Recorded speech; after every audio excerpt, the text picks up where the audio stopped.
Hello everyone, this is part 40 of What If Naruto Had a Hug That Changed Everything, and I hope you guys enjoy this video and to like, to subscribe, to share, and check out the playlist, to see more comment down below. Now let's start the intro. They call me a god. They call me a god. They call me a god. Join my membership, the perks are great. It's in the description. Be sure to like and subscribe, it gives me more motivation. Enjoy. Anko-sensei, Sakura said in a state of confusion. Oh wait, you must be here to take a bath. TCH. No, I'm just wrapped in this towel because I wanna strut my ass around the village. Of course I'm here to take a bath, Anko snapped playfully before throwing on a foxy grin that closely resembled Naruto's. You wouldn't mind if I joined you, right? With a mind of their own, Sakura's eyes steadily trailed down Anko's incredible body before they settled upon the shadow that hid her soft spot.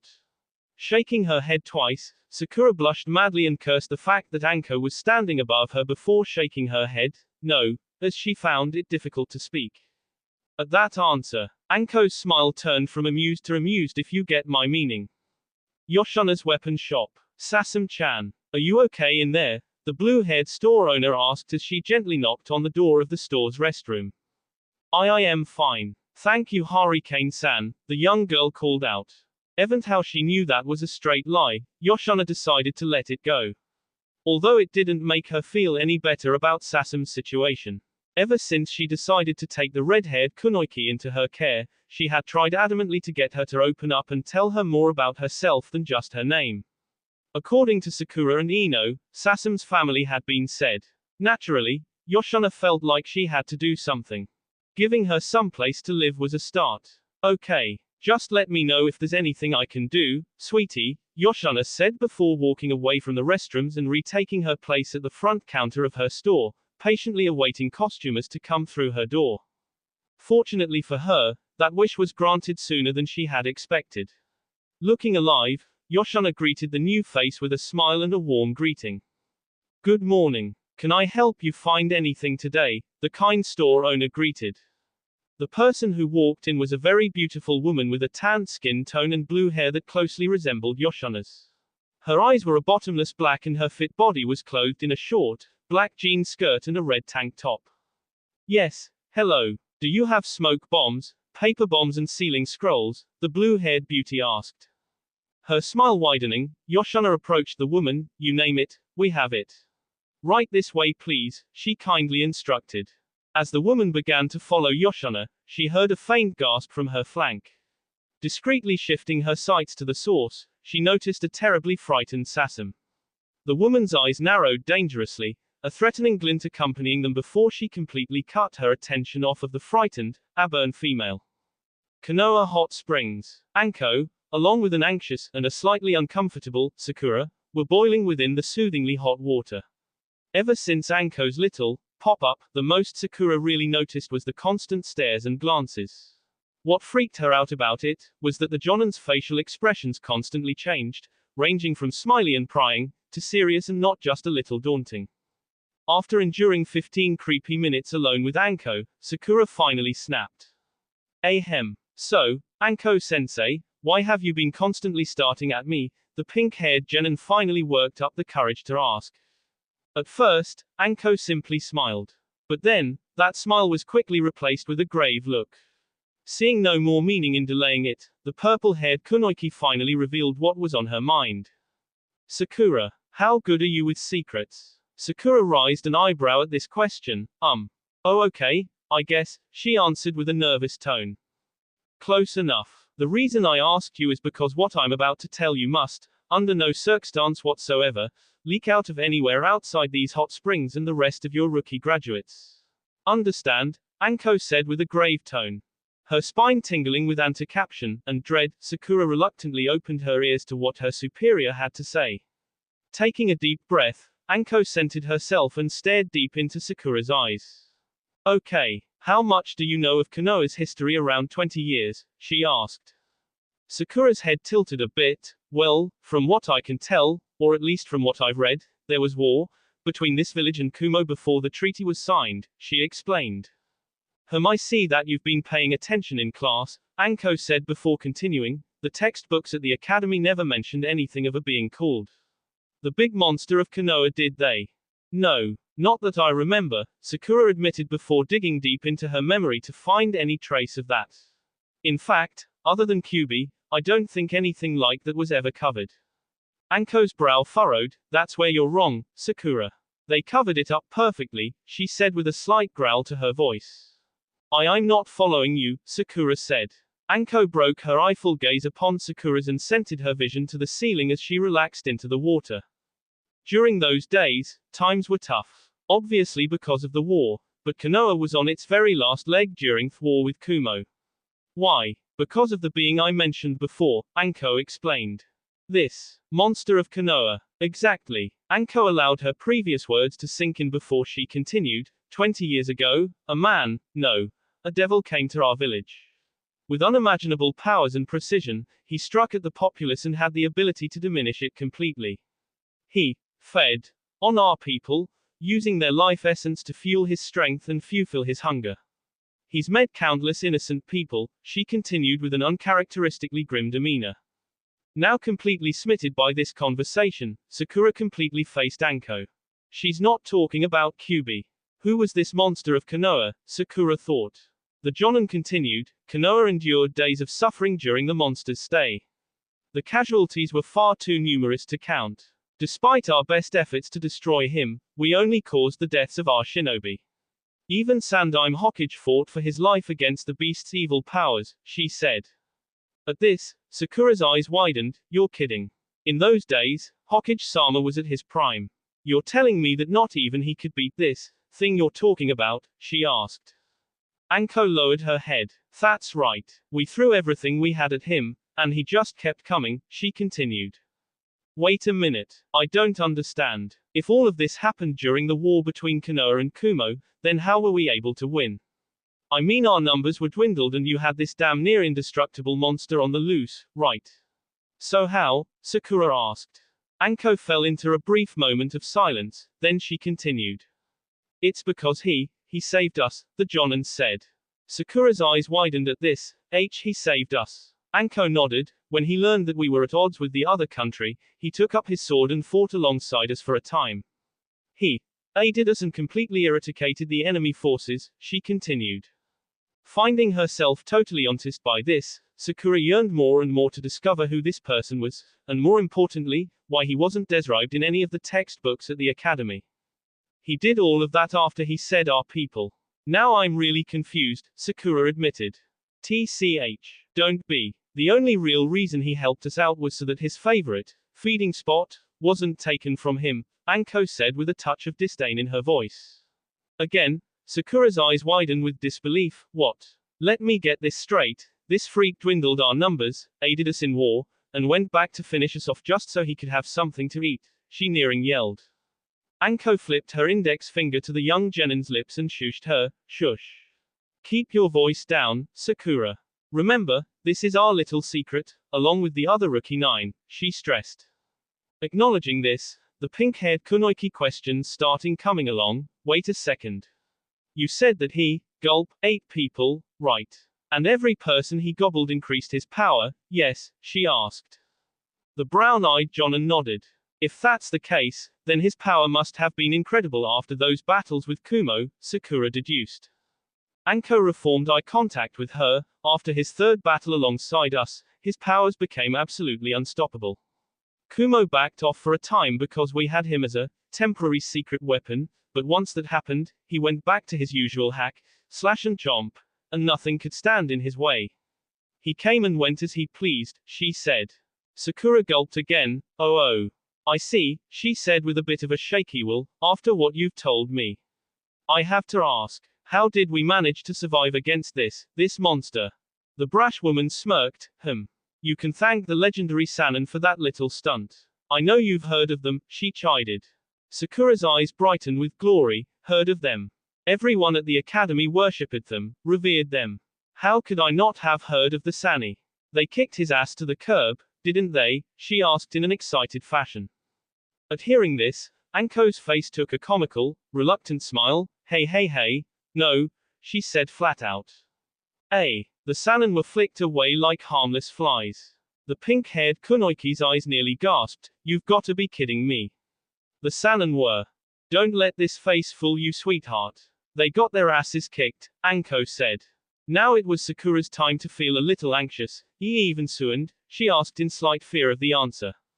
Anko's expression deepened. "Ooh. Sunad Sama. Well sigh. I think I've said enough already, Sakura," she said. The pink-haired Genon's expression dropped. "What? But why? I wanna know more about what happened," she protested. Anko debated with herself. Within the wilderness of Hai no Kuni, the now frantic Shizune zipped and bolted all over the freaking place in search of the elusive Naruto. A part of her was relieved though. The fact that Tonton had closed in on his scent multiple times only proved that he was still alive. Now the only problem was finding him. Shizune adamantly remained strong in her search for the young Jinchuriki and prayed that he was alright, especially after his humiliating altercation with Kuro. It was aggravating though. Whenever she got too close, she would lose the trail and have to start from scratch. Of course, she could understand completely. What troubled her further was the fact that her mentor was locked in a gigantic brawl with a bloodthirsty, devouring freak, possibly a fight for her life. Shizune could feel the incredible tension of the event ever since it began some time before, even from the distance that was set between herself and the action. The black-dressed kunoichi knew that she had to settle her mind on the matter if she were to take care of business with her usual efficiency. Of course, Shizune's inability to track Naruto down was probably due to his uncanny knack for avoiding capture when he could help it. It was just as Shizune assumed 1 week before all of this, that there was more to the boy than what met the eye. She would dwell on these facts at another point in time. For now, she had to find Naruto. Shizune's search eventually led her to a part of the plains that, for some reason, was reduced to nothing more than a charred, smoldering wasteland.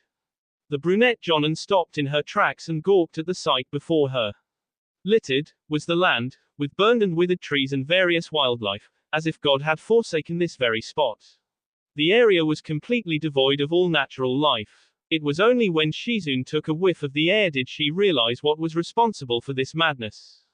"Kuro," Shizune whispered with disdain, "he did this, all by his lonesome." Suddenly, the black-eyed female whipped her head to her right when she heard a faint sound from the distance. With haste, Shizune withdrew a kunai from her dress, addressed Tonton to go hide and proceeded with caution. There was no telling what surprises waited for her here. Soon afterwards, she came across a small cave, the inside shrouded in darkness. Though she was normally good at recognizing chakra signals, she wasn't very keen on this one. It was low and highly unstable, as though the person owning it was vastly imbalanced. Shizune stopped in front of the cave and peered into the blinding darkness, anticipating anything. In the lingering hopes that she would find a living, breathing Naruto, she threw caution into the wind, and stepped foot into the cave. Unfortunately, one step was all she was able to tack before a shrieking humanoid thing with red face and body paint lunged out of the shadows with a rusted old kunai in his grasp. Able to instantly register all that she saw into NT, Shizune's first instinct was throwing her hands up and yell, "Tribesmen!" The savage-looking figure bounced upon Shizune dealt her a quizzical stare instead of proceeding with the hacking and the slashing and the cadavering. Shizune stared fearfully into the eyes of the savage, but immediately brightened up when she took a closer look at his face. Shizune ne-chan. En Naruto. For a brief and incredibly awkward moment, the two shinobi remained in that exact spot before Shizune abruptly hoisted her torso up and captured Naruto in a grateful embrace. "Oh, thank God, I thought I'd never find you," Shizune nearly yelled. Naruto lowered his rusty kunai and continued to stare at Shizune with confusion. "You were looking for me?" he asked. The brunette kunoichi released her embrace. "Naruto, where in the name God have you been? When you weren't with me after Kuro attacked you I was so worried," she began to explain until she saw the changed look on his face. He looked as though his pride had been nearly obliterated. Shizune stared sadly upon his eyes, guessing why he was so down. "Naruto," she whispered gently and carefully. Without responding, the said blonde lifted himself off of Shizune, turned around and re-entered the dark cave. Upon this, Shizune rose to her feet and stared after the genin into the shadows. Before long, Naruto emerged from the cave with his black muscle shirt on, whilst wrapping the bandages around his abdominal region. Hope you can all remember exactly what Naruto looks like in this particular fic. Once finished, the blue-eyed Jinchuriki stood before Shizune and peered directly into her dark eyes. Growing a little unnerved, the black-clad Jonin sheepishly raised an eyebrow at the boy's curious stares, before he spoke. "Nei-chan, please take me to him," Naruto asked. Shizune didn't even need to ask for the meaning of those words. "Are you insane, Naruto? Why on earth would you want to even come within 10 feet of that monster?" she yelled with disbelief. Naruto shot a downcasted look. "He said that he wanted to say something to me," he answered. "What kind of reason is that? It's crazy to even consider trying to find him. Don't you get it? He nearly killed you when you first met. But he let me live," Naruto interjected. Shizune flinched back a little, and the young ninja lowered his vision to the ground below. "I don't need a lecture about that. I tried fighting him, I had my chance, and I know the truth. I could feel it, as though his very life was suffocating my own. I could feel the depths of his power simply when he looked at me. Right then, I knew. I knew that no matter how much power I tapped into, no matter how much I struggled or refused to give up, he could vaporize me in an instant. It was so unreal," Naruto explained. Shizune was somehow captivated by the boy's point of view on the matter. "But I was too consumed with rage to give a rat's ass at the time. All I could think about was how much I hated him for what he had done to her, and what he threatened to do too." Naruto cut himself off to keep himself from growing depressed. "Now that I'm calm and cool, I can't help but think that he let me live for a reason, that, whatever he had to say, was somehow important." Before Shizune could respond, the blonde relished his penetrating stare into her eyes. "Nei-chan, please, you must take me to him. There are so many things I want to ask him," Naruto beseeched once more. The dark-eyed Jonin looked away from the boy. "But I can't," she answered. "Why in the hell not?" a slightly irritated Naruto questioned. Sigh, was all Shizune could muster out, leaving Naruto hanging. She already knew that Tsunade forbid her to come along with her, simply because of the fact that she knocked her out cold. If she wanted her help, she would have allowed it, but that was not the case. Unfortunately, before Shizune could mention any of this to Naruto, he was already walking away from her. Hey, Naruto, where are you going?" she yelled after him. Without turning to look at her, the blonde shinobi continued on. "If you won't take me to him, then I'll just have to help myself," he stated. Shizune immediately became frantic. "Don't be a fool, Naruto. How do you know whether or not you'll receive the answers you seek? How are you certain that Kuro won't just kill you if he sees you again?" she questioned in the hopes that Naruto would change his mind. As the blue-eyed genin continued to walk, his voice became a little more distant. "If it means getting the answers I seek, then it's worth the risk," he called out. Tonton peeked his head from out of his hiding place. Shizune took a hesitant step forward. But you still haven't fully recovered. If you do manage to find him, you'll most likely have to fight him. If you're really so determined, then you should at least get some more rest," she said in the hopes of him thinking clearly. To her relief, Naruto stopped where he was and actually gave it considerable thought. As much as it pained him to admit it, she absolutely right. Kuro didn't seem like the type of person that would simply give him the answers he sought without a life-threatening altercation. It just wasn't right. Feeling a blush run across his face, Naruto grudgingly turned around and started to walk back to Shizune, much to her rejoice. Once Naruto returned, he plopped himself down, lifting one of his knees off of the ground and resting an arm upon it. Since Shizune wasn't planning on going against her mentor's wishes, she approached Naruto and sat on her knees right next to him. She was grateful that he didn't ask her to heal him up right quick, mainly because she knew that the quicker he was recovered, the quicker he'd go out looking for Kuro. So Shizune opted to stay with Naruto and continue to wish Tsunade the best of luck. "So Naruto, tell me about yourself." Tonton scampered to Shizune and rested upon her lap. Battlefield High no Kuni. Go to Song 1 on profile. The raging war between the Destruction Incarnate and the illustrious Sannin of Konoha continued with explosive results as they battled non-stop in an uncanny display of near-forgotten prowess. Every punch, every kick and everything else in between were being thrown and blown as ninjutsu and genjutsu were no longer a factor in this jaw-dropping, eye-popping brawl. The mountains, hills and vegetation were not safe from the sparks of might that burned throughout the area, steadily reducing the once lush battlefield into a freaking war zone. One of the tall and rocky hills of the area was suddenly crumbled upon the impact of a screaming Orochimaru, whose head was viciously held by a cackling Kuro. Tearing through the rugged hill with the snake Sanon's face, Kuro jumped off of his victim the moment he crashed into the ground, thus propelling himself into the air. Before he was able to land, a huge boulder was suddenly set into him, sending him flipping wildly off course. In an instant, Kuro slammed back first into another nearby hill before a raged Tsunade zipped right in front of him and proceeded to pound the living s out of his stomach. Quickly finding it difficult to breath, the red-haired warrior snatched one of his attacker's wrists to stop the assault before pushing himself off of the hill. With Tsunade's wrist in hand, Kuro wasted no time in spinning his enemy once and slamming her into the same rocky mound. In that instant, Kuro snapped his vision to his left and barely avoided the sharp grass cutter blade aimed for his eye. Opportunity abound, Kuro released his grip on Tsunade and dealt the wielder of the blade, Orochimaru, a straight, lightning quick punch to the face before grabbing his arm, yanking him back and blasting him away with a chakra-enhanced blow to the abdomen. To Kuro's slight surprise, Orochimaru's flying form suddenly vanished into the G-force. Before he knew it, the red-haired beast's ankles were wrapped and tightly secured to the ground by several small snakes.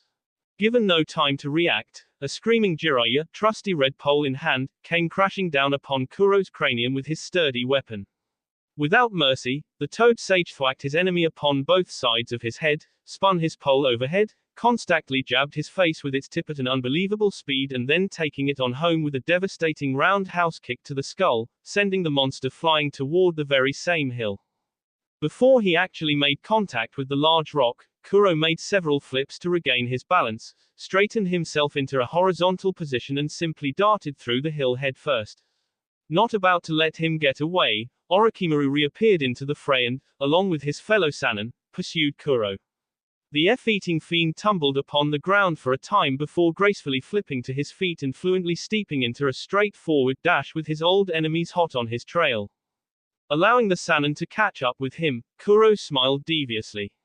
The first to initiate the first strike was Jiraiya, who speared his red pole into the ground and used it to propel himself into the air and toward Kuro, preparing a powerful, momentum-driven flying kick. The black-hearted Akatsuki warrior brought the chase to a grinding halt when he skidded upon the ground and horizontally spun right over the flying Jiraiya.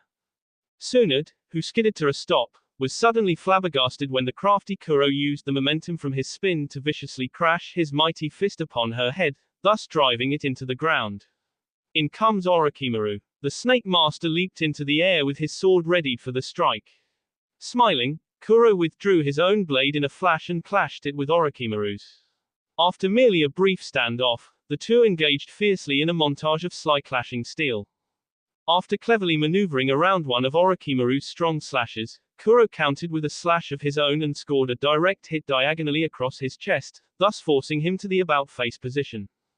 Taking advantage of the opportunity, the ruthless devil locked his arm around the pale-skinned shinobi's en and hoisted both himself and his enemy into the air in a series of rotations, Kuro horizontally spinning while vertically flipping Orochimaru backwards. In a fantastic display of coordination and accuracy, Kuro released to gyro-prone Orochimaru, and used his final rotation to drop-kick his ass across the air and back down to earth. The beast swiftly resheathed his katana. Right after this, Tsunade was finally able to s her head out of the ground right as Kuro stomped back where it was when he landed upon her. Wasting no time, the red-haired warrior launched his entire forearm into the ground and yanked Tsunade's head out by her end just before elbowing the space behind him. To the untrained eye, he seemed to hit nothing, but when Jiraiya materialized with an elbow to the face, if proved otherwise. With cobra-like reflexes, Kuro snatched the white-haired Sanon by his en as well. With both Jiraiya and Tsunade in his sly GS, Kuro turned in the opposite direction and dashed forward while dragging his enemies through the rugged terrain. Up ahead, Orochimaru was crouched down steez himself after his recent beatdown. Unfortunately for him, Kuro had other plan as he simply kicked him into the distance and ran after him while still grinding Jiraiya and Tsunade through the ground. For roughly 5 seconds, the red-haired cur pretty much played soccer with Orochimaru before he kicked him away one last time and jumped high into the air. Without remorse, Kuro spin his victims several times before throwing them into the distance and on a direct collision course with the still tumbling Orochimaru. Now, if the Sannin were to have never previously worked together for many valuable years, this particular problem wouldn't have ended so well. Thankfully, that was not the case, as they nimbly and graciously recovered and recollected themselves in a perfectly synchronized manner, landing side to side by one another. Seeing this, Kuro smiled yet again. HRMPH. Show-offs, he gurgled with amusement. Simultaneously lifting their heads and glaring madness at their sworn enemy, the Sannin vanished perfectly out of sight, surprising even Kuro. Within milliseconds, the fanged man felt enormous pressure converge upon both sides of his skull as the kicks of Orochimaru and Tsunade made direct contact. With Kuro's body now ridged from the blow, the snake and slug tamers fluently followed up with outgoing leg sweeps that tripped both of his legs into the air. Not even given a chance to start falling to the ground, the wily Jiraiya appeared directly in front of Kuro with his red pole ready for a batter swing. Seeing the fix he was in, Kuro could only muster one thought that seemed appropriate for this matter. With all of his might, Jiraiya SSSWUNG. His weapon and made spine-rattling contact with the broad side of Kuro's face, sending him careening and somersaulting into the air. With no intention of stopping anytime soon, the Sked-Toad summoner hopped into the space between his fellow Sannin, where they then cupped their hands together, held them close to the ground and allowed Jiraiya to step upon them. Instantly, the white-haired shinobi was hoisted into the air after Kuro before Tsunade and Orochimaru quickly followed suit on foot. Jiraiya arrived perfectly before the continually somersaulting Kuro with his torso cranked back and weapon ready. With another serving of his might, Jiraiya bruff his red pole down upon Kuro, who then hurtled back to the ground. Before he made contact, the red-eyed monster resiliently regained his balance and skidded backwards across the ground on his feet, thus noticing the charging snake and slug Sannin. Tsunade dived at her enemy with a flying punch that was efficiently thwarted when Kuro backflipped under his attacker and pretty much guided the force of her own power past him, thus sending her flying out of the fray. The instant Kuro landed on his hands, he used his massive arm and back strength to hurl himself higher into the air so that his bent knees faced the attacking Orochimaru's direction. Able to react in the nick of time, Kuro launched the soles of both of his grey boots straight into the snake Sannin's face, sending him flying away. But Orochimaru was not one to give in without one hell of a fight. Upon his flight, the pale-skinned shinobi launched several burning spits of acid from his mouth. Without even stopping from his previous maneuver, Kuro stringed a flurry of quick-paced back flips and successfully avoided the sly acid. Without fear of the acid, Tsunade pursued the acrobatic monster just as she single-handed tore a huge chunk of rock out of the ground. As Kuro was nearing yet another rocky hill through his many flips and Orochimaru continuing his acidic onslaught, Tsunade hurled the giant rock at her powerful enemy. Just when Kuro's acrobatics reached the stone hill, he used his hands to jump off the ground and his feet to jump off the hill behind him, thus sending him through a series of airborne backflips and completely avoiding the previously hurdled piece of earth. Since Tsunade was still running after her elusive enemy, she ended up right under him with a counter-attack prepared. But the resourceful Kuro switched things up at the last second when he shot an open palm downward and flattened his female opponent face first with a mass of compressed energy that made a gigantic indent in the shape of his hand into the ground. Descending from the air, Kuro finally landed up Tsunade's lower back with a sickening crack. The red-haired savage hopped off of the blonde Sannin before he immediately blocked a downward swing from Jiraiya's sturdy weapon, he was still airborne until now, with his forearm. From his block, Kuro instantly took a firm grip upon the red pole, yanked its wielder towards himself, spun around once and finally kicked Jiraiya in the face, sending him AAALLL the way back to Orochimaru. Not wasting even a second of his opportunities, Kuro reached back, ruthlessly took the struggling Tsunade by her hair, gaining a screech of pain and rage, and dragged her upon the ground as he spun her before throwing her like a freaking dart toward the other Sannin. Tsunade's mind temporarily went into overdrive as she tried to regain her senses quickly. Able to do just that, the blonde Kunoichi managed to catch herself with all fours on the ground and skid right next to Jiraiya and Orochimaru. A brief standoff commenced. But it was no more than brief as the Sannin simultaneously charged at the radical Kuro, who smiled ferociously. "You mindless idiots," the red-coated fiend silently mocked before he took in an abnormal amount of air into his lungs. Without warning, Kuro released an enormous roar that sounded neither human nor anything that existed on this planet.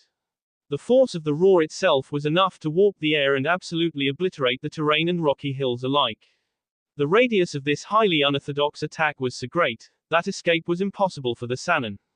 They each cursed him and herself for that kind of carelessness as they braced for impact, which was far more than what they could have anticipated.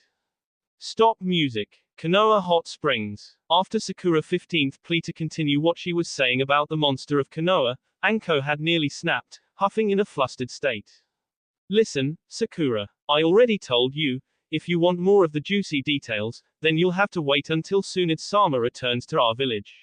You can ask all the questions you want when that happens. But until then, I've said more than what I needed to say, Anko said adamantly. At first, Sakura almost blew past that statement and continued to ask her bothersome questions, but finally decided against it. Seeing how Anko told her something that she obviously wasn't supposed to say, Sakura figured that she should cut the woman a break.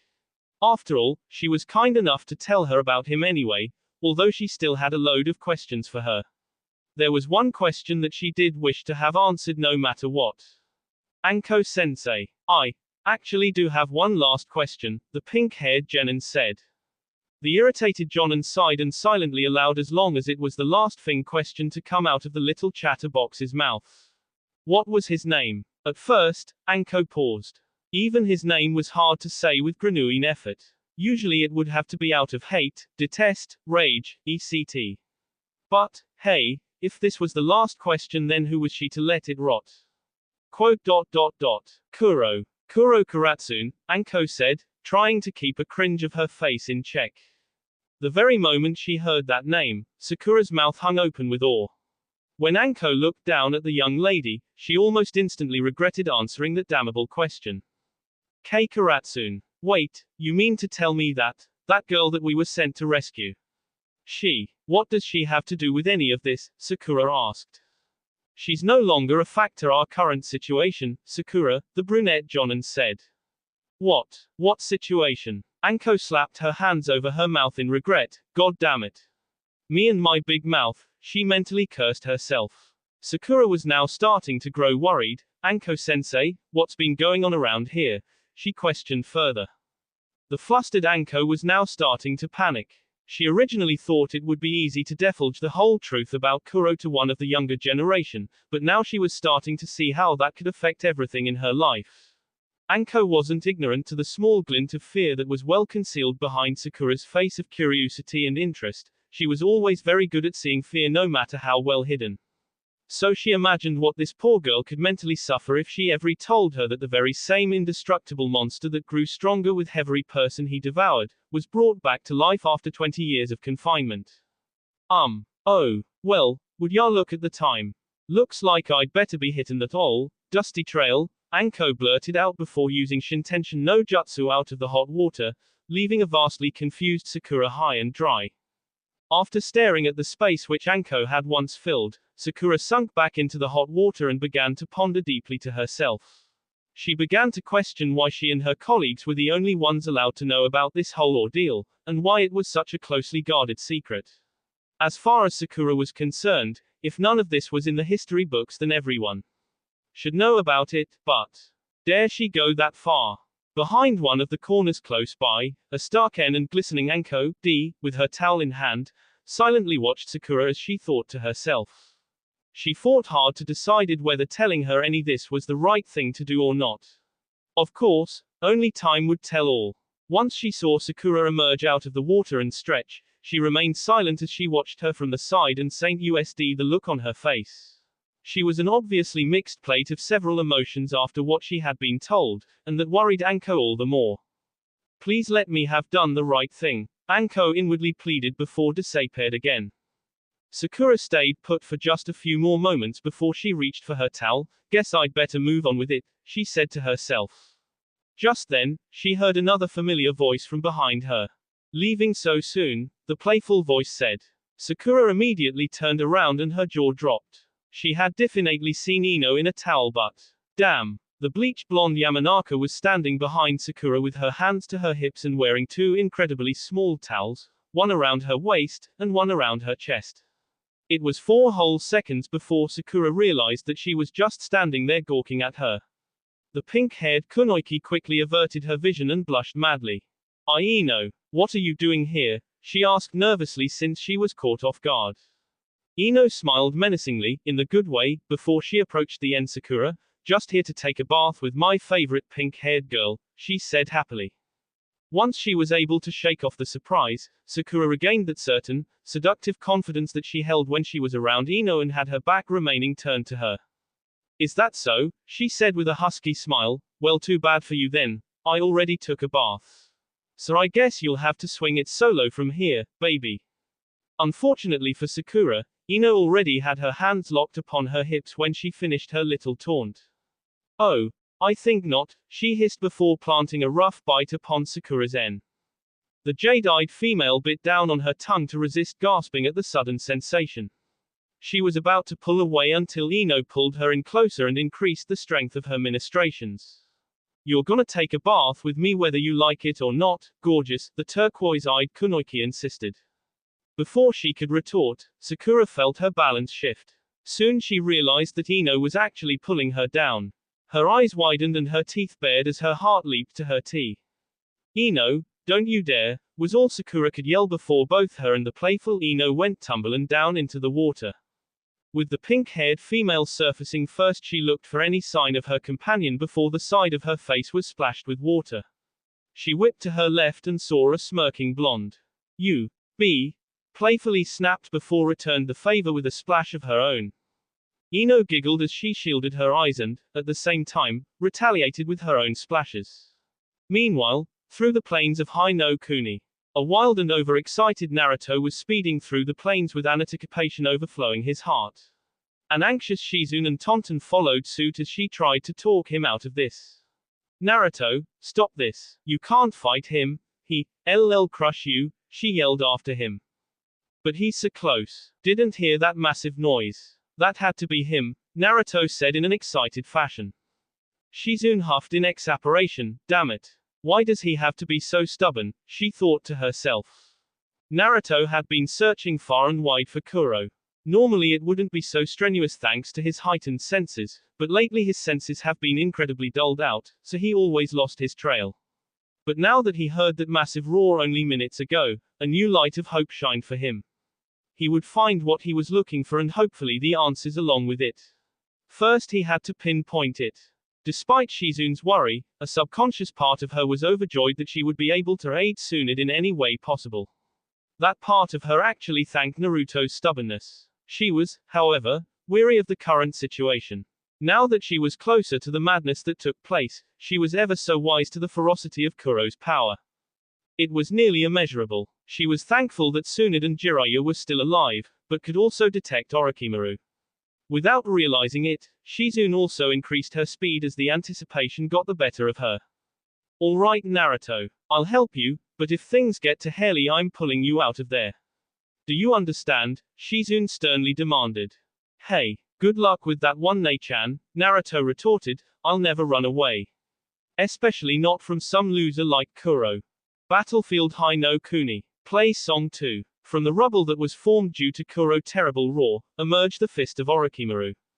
Through the rocks, he pulled himself out and took in deep heaves of air before he collapsed to the ground, trying to catch his elusive breath. After a few seconds, Orochimaru staggered to one of his knees and stared into the distance. From where he was standing, crouching, he could determine that he was below far. From where he stood by that roar, and saw the destruction left in its way. Everything was reduced to nothing but rubble, sand and nothingness. Damn it, it looks as though he's just been playing us from the beginning, the pale-skinned Sannin thought to himself. Before he could dwell on it any longer, Tsunade burst from the rubble on his far left, also taking in a huge breath of air. She pulled herself out and rested upon her knees, breathing heavily and glaring into the distance. He's never done that before, she thought. So, is anyone else getting just a little irritated, or is it just me? Jiraiya said from behind them both. It's just you, Tsunade and Orochimaru snapped in unison, and irritation. The Sannin regrouped and erased the situation before them, and to be honest, it looked like they'd be at this for quite some time. First and foremost, Kuro never tired out. Second, he always had a trick up his sleeve, And third, he knew the Sannin very well.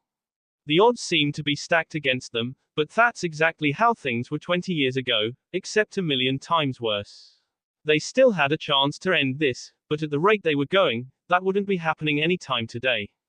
They had to step things up a few more notches if they were going to dent Kuro's armor and put him down for good.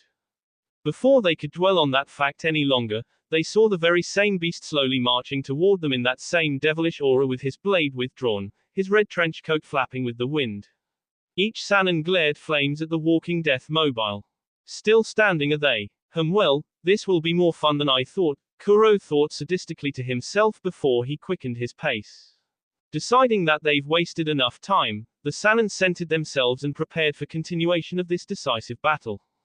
Well, let's get this over with, Suin said. After a nod from both Jiraiya and Orochimaru, the three shinobi began march in opposition to the destruction incarnate. At first, it was a steady-paced march for the lot of them, but then, it quickened more and more. Within time, Kuro and the Sannin were running like maniacs toward each other.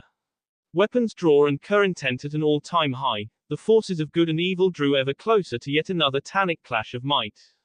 Switch to Song 3. However, the moment that they got close, Kuro stopped completely in his tracks, leaned his torso back and timingly avoided a swift flying kick aimed for his head.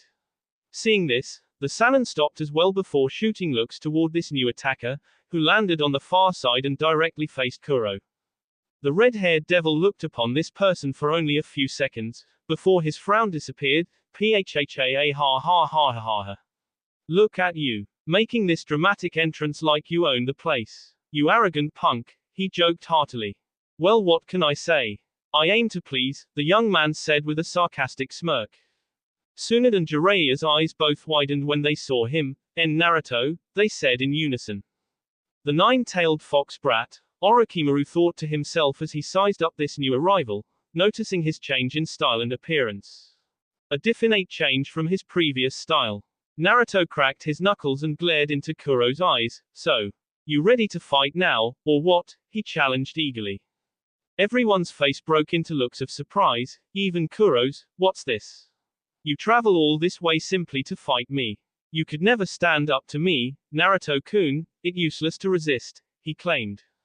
Naruto scoffed, sounds to me like your head's still stuffed up from that lucky victory you got on me last time.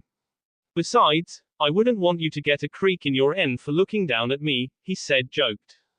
This time, Kuro scoffed, such a hot-blooded punk. Do you really think that you stand a ghost of a chance against me, Naruto-kun? Kuro questioned as he bared his fangs. PSH. All by myself. I don't think so. At this, Kuro raised an eyebrow before he felt numerous stinging sensations upon his back. His eyes nearly popped out of his skull as he felt like the fire of the sun was leaking into his body. Smiling, Naruto took this opportunity and ran at the monster. Sensing yet another presence, Tsunade in particular, the Sannin looked past Kuro and saw a woman dressed in black and a small pig next to her. Tsunade gasped, no. What is Shizune doing here? She actually yelled in a near-frantic manner. What hardships lie in wait for our heroes now? That will be all for this video. Be sure to like, subscribe, share, and comment down below for more videos. Goodbye.